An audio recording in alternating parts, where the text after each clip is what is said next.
আগের দিন মোমবাতি দিয়ে রান্না করার পরে ফাইনালি আমরা একটা ইলেকট্রিক কেটলি কিনেই ফেলি। তো ভাবলাম চলো আজকে একটুখানি ম্যাগি বানানো যাক। আর আজ আমাদের নিউ রুমমেট স্বস্তিকা এসছে, তো আমরা চারজনে মিলে বেরিয়ে পড়ি ম্যাগি আনার জন্য। আর ম্যাগি এনে বসে পড়ি ম্যাগি বানাতে। আমার শেফ নাম্বার 2, শেফ নাম্বার 3 আর একদম শেফ যে আছে সে ক্যামেরা করছে। আমি এখানে মেন শেফ। মেন শেফ মানে আমি এখানে চালাই যে মানে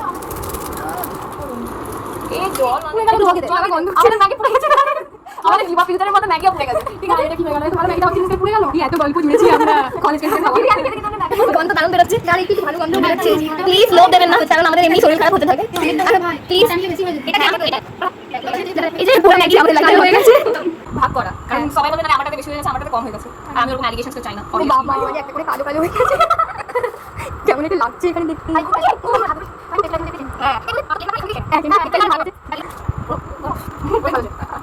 ম্যাগি বানিয়ে খাওয়াও হয়ে গেছে। সো চলো এবার বাই।